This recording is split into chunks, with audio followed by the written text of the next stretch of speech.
Hello, magandang gabi sa inyong lahat. Miss nyo na si Kuya Red, ano? Ako din eh. So may bago siyang may bago siyang upload. Abandoned House Day Exploration daw. Sino itong black entity na to? Ito napapansin ko kadalasan. Itong mga taong to, makakita na lang ito ng parang bakanting bahay na parang takam na takam agad sila na Well, panoorin nga natin to mga men. Hello mga idol, Kuya Red here and welcome na naman po. Kapansin-pansin yung pagpayat ni Kuya Red, Dati yan eh, chubby chicks yan dati tapos bilog yung ulo eh. Pahinga muna Kuya Red, di ba? Siyempre, ayaw naman kitang mapahamak or kahit na ikaw handa ka magpapatay, Pero ako, mas gusto ko na, siyempre, nag-aalala din ako sa pamilya mo. Ang problem kasi ito ang problem, Kayong mga nag-ghost hunting na ganyan, sa totoo lang, wala kasi kayong tiyaga eh. 'Di ba? Hindi halata na yung pag-ghost hunting hindi niyo naman passion. Ginagawa niyo lang talaga 'yan para kumita. Yes, hindi kahit itong paggawa ko ng video, mga kababayan ko. Itong simpleng paggawa ko ng video na 'to. Siyempre, may income din ito, Pero ito kasi secondary na lang 'to eh. 'Di ba? Yung mga nagsasabi na pinagkakakitaan, putang ina, kung gusto kong kumita sa YouTube dito at yung binibintang nyo sa akin na naninira ako, bakit itong mga taong ito pa yung isa subject ko? Bakit hindi ko nalang tirahin si Tulpo? Maraming taga-sunod yun. Sino pa ba? Ang daming YouTuber dyan na matataas ang follower na mas magandang tirahin ko, ang layunin ko ay kumita. Di ba? Kung ang layunin ko ay sumikat, tangina, 3 taon or 2 taon ko nang sinasubject tong mga ito. Di ba? Bakit hindi pa ako sumisikat? Di ba? Hindi ba ako nakakaramdam na hindi effective ang ginagawa ko para sumikat? Di ba mga kababayan ko? Tingnan natin ito. Pero kapansin-pansin talaga yung pagpayat ni Kuya Red, Hindi, siguro dahil, hindi yung liig niya, nakikita na eh. Dati hindi mo makita liig niya, eh. Sa isa na namang kwento na punong-puno ng kababalaghan. Andito tayo ngayon, bumalik tayo dito sa abandoned houses. Kung saan, 3 days ago, meron daw mga kabataan dito na naghahanap ng gagamba. At mayroon daw silang nakita na nakaitim. Dati, nung pinuntahan natin yung bandang doon sa lugar na ito, doon nagpakita sa atin yung nakaitim. Tapos yan nandyan na. Pucha, just imagine yung mga abandoned houses na yan, Iisa-isahin nyo at lahat may nagpapakita. Ang lupit Pero one time, nung kasama ko dito si Huge, collaboration kami, dito sa lugar na to, walang nagpakitang nakaitim. Para hindi ko na explain yung Hindi, usually kasi pag may kakulab ka na hindi mo pakilala, hindi ka gumagamit ng ng props eh. 'Di ba? Nung bago-bago pa lang kayo nila Warrior Ghost Hunter, 'di ba? Hindi ka gumagamit ng props na yung magpapakita na peke. 'Di ba? Pero pag nangyayari lagi, kadalasan wala kang kakulab. Kadalasan nangyayari mga pakita na 'yan. Anong tingin kong reason kung bakit mo ginagawa? Iniiwasan mo kasing may kumanta. Katulad nung nangyari doon sa sunog na factory. Kinanta ka doon. Na peke ang ginagawa mo doon. In-interview ko yung kasama mo doon. Yung mismong yung gumaganap na multo doon at kilala niya yung naglakad na sunog na kaluluwa doon. Di ba, Kuya Red? Kaya iwas-iwas muna tayong collab ngayon dahil pag nagkaaway-away tayo, kanya-kanyang kantahan. Di ba? Maniwala ka sa akin. Meron pa akong natatabi. Yung kila Reborn na pakita ko na eh. Yung kung paano nila gawing scripted yung aswang nila. Yung sayo hindi pa lumalabas. Pero pag lumabas yung maniwala ka sa akin. Kaya kailangan, bago ko ilabas yon, kailangan magharap muna tayo. Diba? Anyway, pagpatuloy natin to. Nakaraang video namin, ito po yung unang punta namin dito. At dito naman sa kabila, ito po yung merong ito yung may nakaitim. Yung papasok sa loob, hindi nila mahabol-habol. Bihira. Baka mamaya nakaka-high blood na naman itong video mo, Kuya Red, ha? Kaya lang doon banda yun sa medyo malayo. So yun mga idol, no, hindi ka agad-agad nakaabot sa atin yung balita after 3 days pa. Kaya ngayon, pinuntahan natin kaagad para Hindi, dapat in-interview mo yon. Baka mga bata hindi na mahagilap, ano? Pero kaninong account yon? Paano mo nalaman, saan mo narinig na nabalitaan? Di sana yun na lang in-interview nyo. Doon sa naringgan mo, hindi yung parang nagkwento ka na lang dyan. Kahit ako kaya kong gawin yan eh. O dito sa bahay ko, may naghanap ng gagamba dito. Hindi, pinapakita ko lang sa hindi ko sinasabing hindi totoo yung kwento mo dyan. Kaya lang, kilala ka kasing sinungaling. 'Di ba? Pinanindigan mo na totoo yung sunog na multo mo kahit hindi naman. O 'di ba sinungaling 'yon? Ito kasi ang problem eh. Kayong dalawa ni Sir Donsky, nuknukan kayong sinungaling dalawa. Kahit nakausap ko na yung mga nakasama nyo. Paninindigan nyo pa rin. So yung mga kwento-kwento mo ngayon yan na may mga naghanap ng gagamba dyan at anong panghahawakan namin doon? 'Di ba? Kaya maintindihan mo sana kapag ang credibility mo ay wasak na, wala na talaga maniniwala sa video. Actually nga, sa totoo lang, Kuya Red, ayoko na i-content itong mga video na to dahil alam kong basura eh. Masakit man, I'm so sorry, nagpa-public apology ako kung nasasaktan si Kuya Red. Pero yun ang totoo. Basura! yung video. Paano ko nasabing basura? Gagawa ka ng peke dyan sa loob eh. Tapos ipapadigest mo sa mga audience mo as totoo yung ginagawa mo, mahiya ka naman sa balat mo, min.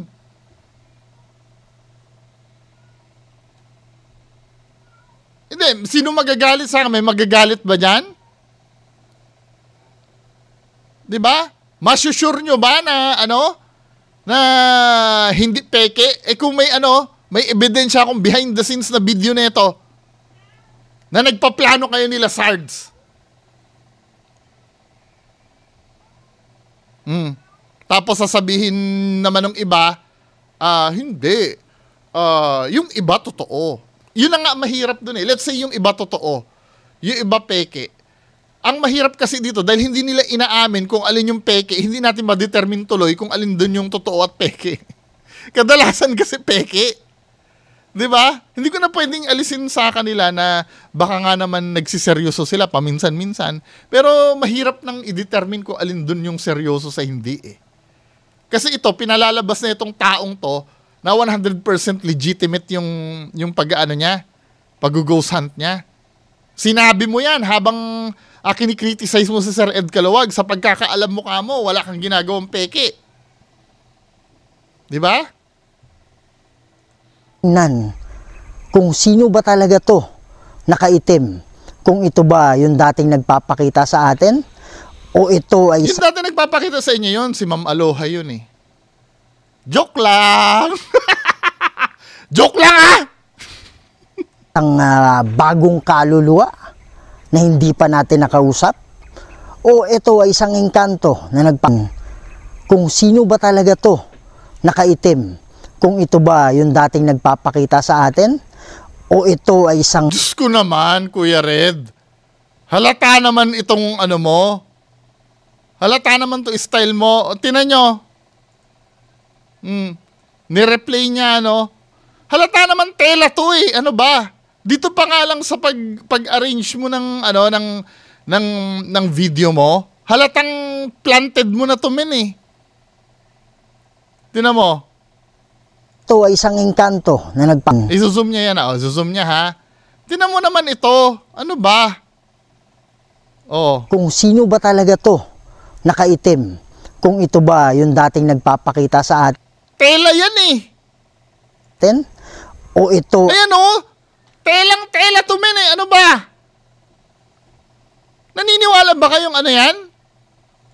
Pero to be fair, unique itong ginawa mo na to na parang magmukhang kunyari habang nagsasalita ka dyan, di ba? Pero men, peking-peke ito eh. I-high definition natin, men 480 lang kasi eh. Sabihin natin na 1080, kakayanin ba ng 1080? Baka kaya naman ng 1080.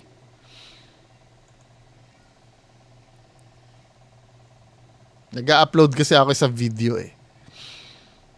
Sana kaya. Nakaitim. Kung ito ba. Ayan oh, telang-tela eh. Ano ba? Si Ma'am Aloha yan eh. Joke lang. Naniniwala ba kayo mga kababayan ko na totoo yan? O ito ay isang Telang-tela yan oh. Pati nga yung ano ng tela eh. Yung ano ng tela, kuhang-kuha eh. Yung pagkakatupi-tupi, yung creases ng tela. Oh. kung kaluluwa na hindi pa natin nakausap. O ito ay isang engkanto. Ay sorry, hindi nyo pala nakikita. Bullshit. Tingnan nga natin ng ano, ng... Hindi kayo naniniwala doon? Mas interesting pa tuloy ito. Ito, You know? Actually nga, o ito ito nga, pag kung titingnan mo kasi yan, Kuya Red, ay tinan mo isang ha. bagong kaluluwa. Dumidilim eh. Ibig sabihin, solid ito. Pag dumadaan siya dito sa shadow nitong pader, dumidilim siya.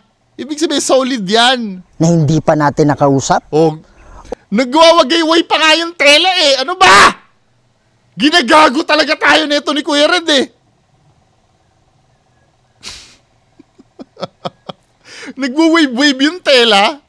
Ano yan? Kung shadow lang na ano, solid yan na ano, na, what I mean, parang, wala siyang parang tela na gumaganon-ganon. Parang, black lang talaga yan na pure. Ginagago tayo talaga ni Kuya Red, sa totoo lang. Ang bagong Ayan o, kaluluwa. yung tela nga, nagwawagay-way eh. Tinan mo, oh. Na hindi pa natin O, diba? Nagwawagay-way yung tela, ano ba? O ito ay isang engkanto na nagpaparamdam sa atin.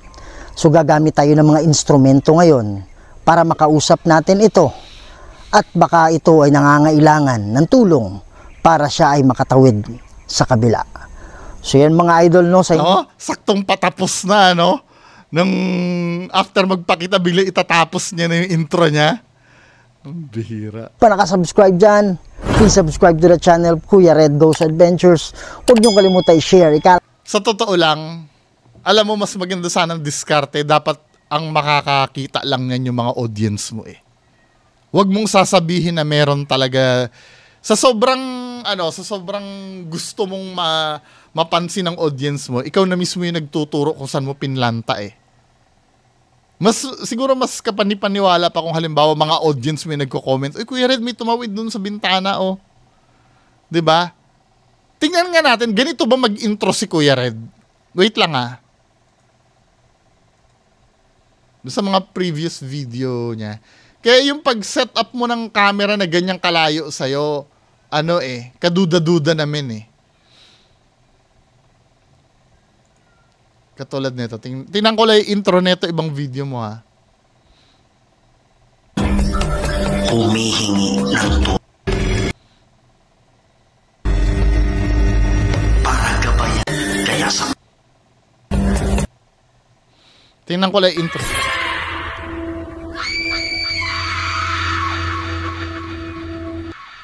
Hello mga idol, Kuya Red here. And Yung ibang intro, hanap ako ng ibang intro. Kasi hindi mo usual na na ginagawa yan eh. Dito sa isang ano, bagal kasi. Lalong-lalo na sa ating bansa buong Ganda nung bagong rap nung kanta mo, Kuya Red. Diba? Usually, pag nag-i-intro ka kasi, ganito. Diba? Ganyang kalapit ang mukha mo. Or ganito. Yan, ano? Pero yung intro mo kasi dito, men, halatang wide angle view eh. Talaga may pinapakita ka sa background eh. Sa bagay, yung video before, whole body mo pa nga yung intro mo eh. Pero unusual yon. Diba? Unusual yung intro mo na yun. Anyway, kayo, bahala kayo kung ilulusot nyo yan, Pero napapansin ko, unusual yung intro na ganito, na malaki yung, Meron man, may nagawa na siya, yung, katulad ng sinabi ko, yung succeeding, yung nito, yung sinundan nitong video, whole body siya dun eh. Pero parang piniprepare niya lang na masanay tayo para dumating yung time na ganito na hindi natin pagdudahan. Pero nahuhuli ka pa rin. Alat natin to para mas marami pa tayong mapasaya ng mga Pilipinong hindi lang sa Pilipinas, pati na rin sa ibang bansa. Kaya huwag na natin patagalin. Kuya Red Ghost Adventures, tunay kang kahanga-hanga dahil sa pambihirang tapang na iyong ipinakita sa madla at lalong-lalo na sa ating bansa buong tapang mong sinusuyod mo. Ano yung lyrics? May nabanggit na buong bansa. At lalong-lalo na sa ating bansa buong tapang mong sinusuyod, mga lugar na mahiwaga, lakas loob mong pinapasok, mga abandonadong bahay, mga gusaling masusukal na simenteryo at tulay, tutulungang tumawid, mga kaluluwang ligaw dahil sa usisyang hinahanap dahil na itinatay. Kaya bawat labas mo sa YouTube ay ang daming nag-aabang, sapagkat isa ka sa karapat dapat namin nasuportahan, walang kinakatakutan pagdating sa mundo ng kababalaghan. Yan mga idol, no, sabi niya hindi ka dapat na... Sana kinumpleto yung kanta po. Siya ganda ng kanta eh. Yan, so ito yung sabi niya, hindi ka dapat narito. Ang sabi niya. Yan, so ito yung motor natin, dyan lang yan. So dito mismo tayo sa tabi nitong may nagpakita daw. So ang sabi nila, habang nandito sila, doon pa sila malayo kasi hindi sila pumunta dito eh. Hindi sila pumunta dito. Doon lang sila. Yan. Doon lang sila banda. Kaya lang, mayroon silang nakita na nakatayo dito. Nakaitim daw. Sumang-ayon. Sabi niya sumang-ayon. Yan, sabi niya sumang-ayon. What the heck? Maraming salamat. What the heck? Ikaw ba ay isa sa mga kaluluwa dito o ikaw yung nagpakita na nakakulay atim? What the heck? Wow. So, Wow. What the heck? may tunog. Woohoo! Grabe yung hangin. Wait. May titingnan lang ako. May titingnan lang ako. Luwa dito. Maraming itim daw. Sumang-ayon. Banda. Wait lang. Wait.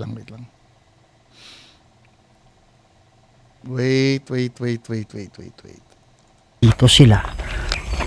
Doon pa sila malayo kasi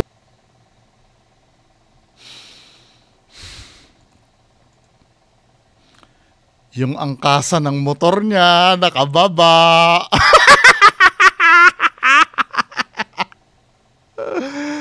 Yung angkasa ng motor ni Kuya Red ay nakababa.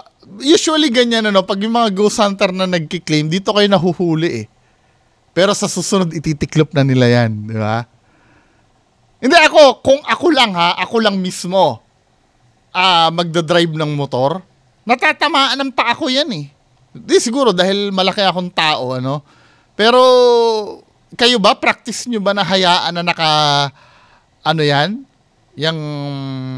yung angkasan nakababa? Di ba, men? Ano ba yan, men? Ito pala, nahuhuli ka na eh, na may kasama ka eh. Doon na nga tayo, doon sa loob. Doon sa pagpapakita na. Di ba? Nakababa yung angkasa ng motor nyo. Oh my goodness. Cheryl. Cheryl. Yun ba yung pangalan mo, Cheryl? Ito pa, no? Di ba, men? Hindi pa nga nalalagyan ng pintura yan. Hindi pa nga, wala pa nga pintuan mismo eh. Ni, ano nga, outlet nga ng kuryente, wala eh. Tapos sasabihin nyo, abandoned na, ano ba? O abandoned project siguro. Pwede, no? Abandoned. Hindi na tinuloy yung project. Pero feeling ko, ano yan eh.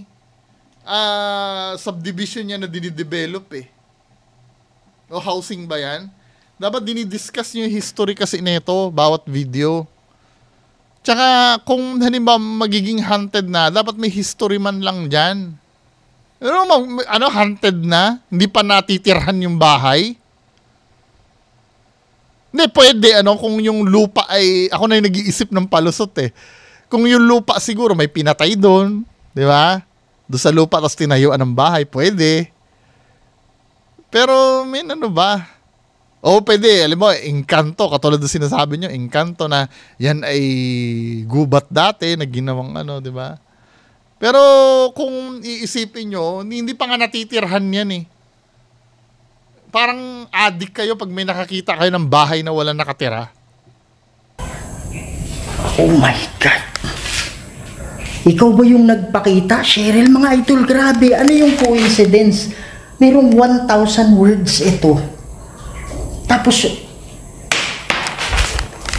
wala, same old bullshit na naman na ano, same old bullshit na may bumabato-bato, di ba?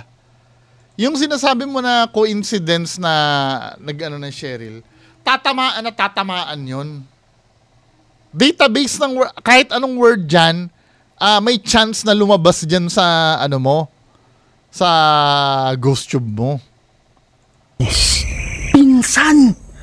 Pinsan niya si Michael. Meron ka bang mensahe para sa pinsan mo? Ito ha, base sa GhostTube, ang pangalan Cheryl Michael. Diba? May sinabi siyang Michael eh. May Cheryl pang lumabas kanina. So, kung gagamitin natin yung analysis yung mga data na yon, hindi engkanto to. Sa bagay, may engkanto na pangalan, Justin eh, no? Pero may pinsan na tinutukoy. So, ibig sabihin, ito ay humans. So, meaning, dapat may history ito. Itong lugar na to. Eh, wala pa nakatira dyan, men eh. Paano nagkaroon na Cheryl at ano dyan? Michael? Sige po, magsalita lang kayo, ha? Gusto ko yung may nagpakita. Grabe yung vibes dito, mga idol. Grabe yung vibes. Grabe yung vibes. Si Ma'am Aloha yun. The heck? What the heck? Tumunog dito. Sabi niya. Wala, yung mga tunog-tunog na yan, wala. Gusto namin yung nagpapakita. Alim. What the heck? Wala, you know, same old style. Hindi sila nag-e-evolve na palagi na lang yung may bumabato-bato na ganyan, no? Oh my goodness. No. Pwede ka bang magparamdam ulit? Pwede ka bang magpakita sa akin? Pwede kang lumapit sa akin, yung mga idol, yung kulay green. Yan yung electromagnetic field, no? So, ang sabi nila, yung spirito, o yung mga kaluluwa,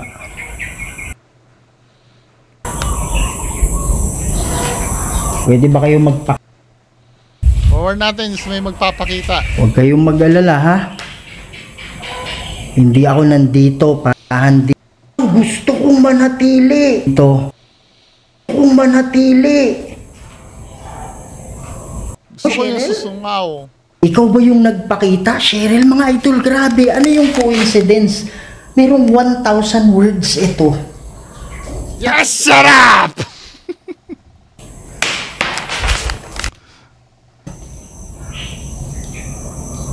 Imaginin mo, may 1,000 words ito.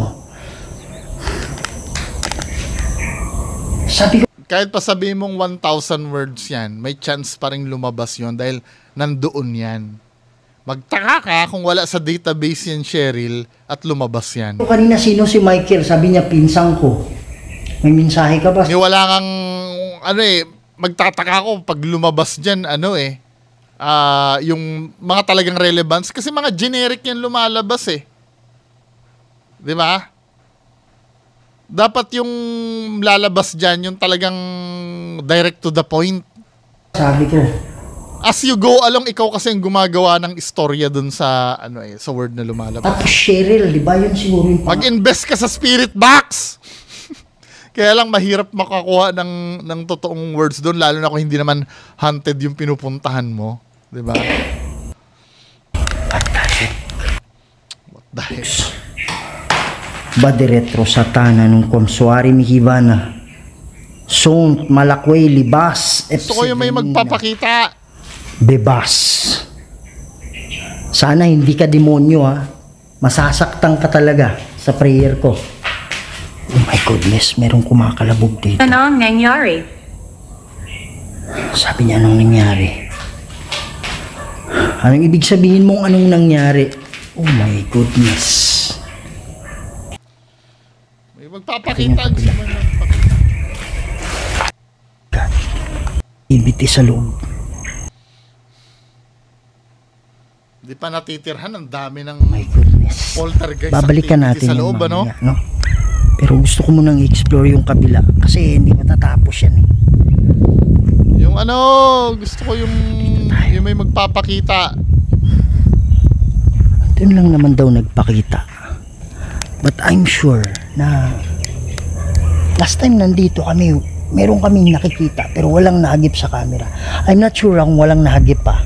Kasi I'm not sure ka eh. maaaring wala akong nakita sa Anong timestamp nung mo? Hinahanap ko yung ibabaan ko na lang Hinahanap ko yung yung intro eh. Ito yung may nagpakita. Sana ba yun? Yung gusto mong manirahan dito. Kaya lang nandito Gusto ako. kong manatili. Wow! Gusto. Tapos tuhanan dyan, ha? yung ganon. Yan ang gusto kong makita. To. Tingnan ko anong gagawin. Anong timestamp kaya yan?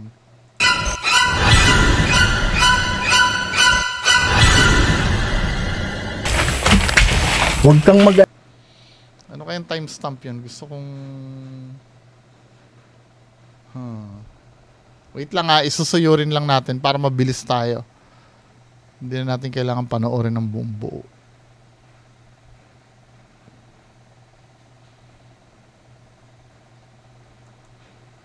Bumalik na uli yata si Kuya Red eh. Ang isipin na lang natin kung paano ka makakaalis dito. Yung nagsabi na gusto niyang manatili, huwag kang manatili dito. Kasi pag mananatili lang ako sa inyo ng demonyo, hindi po totoo yan. Walang katotohanan dyan, ha? So, ayan na. Anong gagawin natin ngayon yan?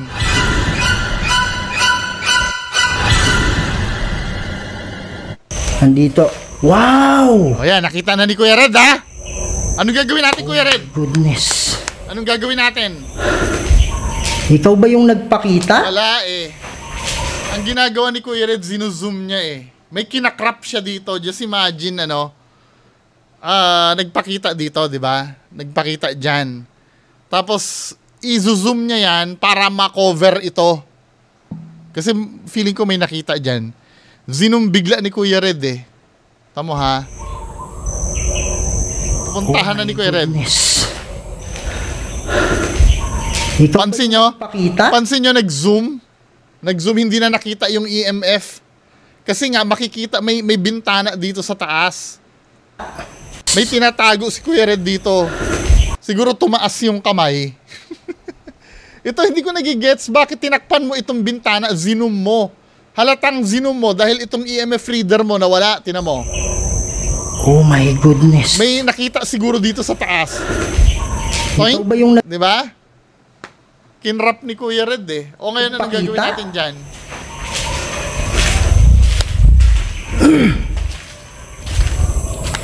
My God. Wala, katarantaduhan itong, Walang hanggan ako. katarantaduhan yung ginagawa ni Kuya Red. Ang ano niyan, lumuluhod yun dito eh.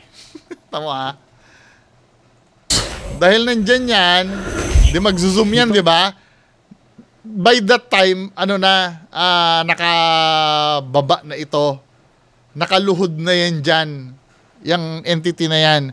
Dapat ang pinapakita ni Kuya Red, yung likod mismo na itong pader na to eh. Pero ang gagawin ni Kuya Red, pag ni Kuya Red, iiwasan ni Kuya Red ito, itong baba na to. Kung saan nakaupo yung entity niyan. O, diba? Itututok ni Kuya Red yan sa taas.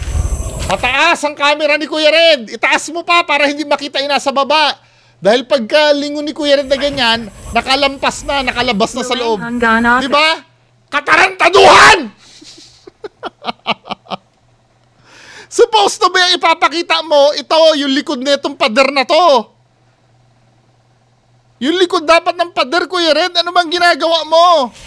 Yan o, dahil dyan di ba pumunta yung yung black lady or kung anong entity yon, di ba?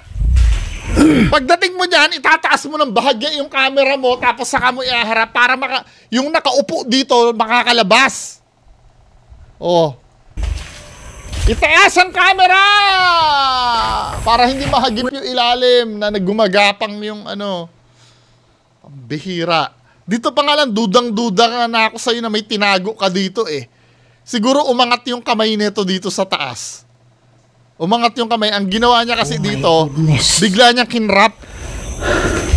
Point? Diba? Kinrap niya bigla. Kasi nawala yung EMF eh. Din babalik uli sa normal.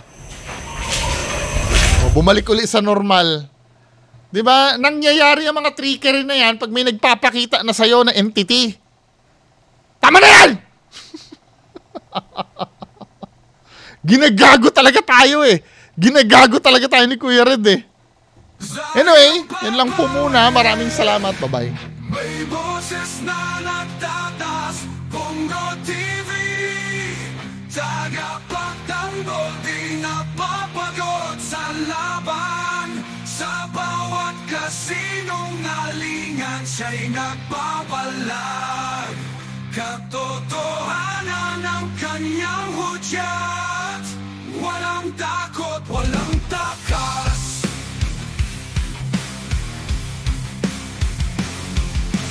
Bongo TV, sa isag ng pagbabago. Sa karima-rimang pananaw, siya'y nagpapahayag. Mga alingas-gas ng kasinungalingan, kanyang binabalewala. Bongo TV, lihim na ibinulgar. Kamatayan ng kasinungalingan. Nasa laot ng kasinungalingan, siya'y natla.